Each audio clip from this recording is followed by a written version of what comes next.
వేలాది మంది కార్మికులకు కేర్ ఆఫ్ అడ్రస్ గా వందలాది పోరాటాలకు కేంద్రంగా నిలిచిన వరంగల్లోని అజంజాహి కార్మిక భవన్ పై తీవ్ర దుమారం చెలరేగుతోంది. గత ఏడాది కూల్చివేసిన కార్మిక భవన్ స్థలంలో షాపింగ్ కాంప్లెక్స్ నిర్మాణానికి నగరానికి చెందిన ఓ ప్రముఖ వస్త్ర వ్యాపారి భూమి పూజ నిర్వహించడం, దీనికి మాజీ ఎమ్మెల్సీ కొండ మురళీధర్రావు పూజల్లో పాల్గొనడంతో రాజకీయ రగడ రాజుకుంది.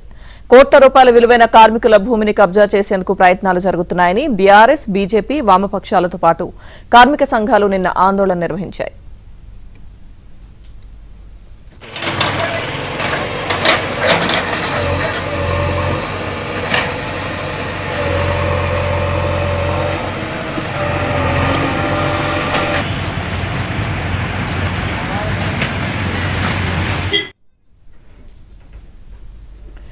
నిజాం హయాంలో తెలంగాణలోని అతిపెద్ద వస్త్ర పరిశ్రమగా వెలుగొందిన అజంజాహి మిల్లో పనిచేసే కార్మికుల కోసం 1944లో సుమారు 600 గజాల స్థలంలో కార్మిక భవన్ను నిర్మించారు.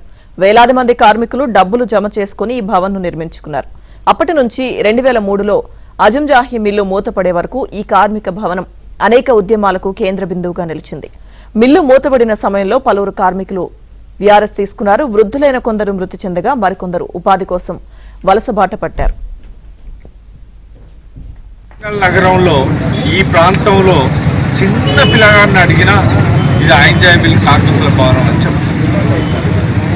మరి అట్లాంటిది వాళ్ళ వారసులను పట్టుకొని ఏదో రూపాయో రెండో ఇచ్చి లీడర్లకు పైసలు ఇచ్చి ఇంత పెద్ద వ్యాపారం చేసే వ్యక్తి కొనాల్సిన అవసరం ఉంది. ఇప్పటికైనా ఆయనే దాన్ని విత్డ్రా చేసుకొని ఇది ప్రజలకు ఇస్తే మేమందరం హర్షిస్తామని మీ ద్వారా ఆయన రిక్వెస్ట్ చేస్తూ, అదేవిధంగా ఇక్కడ ఈ ప్రాంతం నుంచి సురేఖ గారు 2 సార్లు ఎమ్మెల్యే గెలిచి ఇక్కడి ప్రజలకు మరి కొండ మురళి గారు 2 సార్లు ఎమ్మెల్యే చేయండి ఈ ప్రాంత ప్రజల ఆశిస్తున్నారు.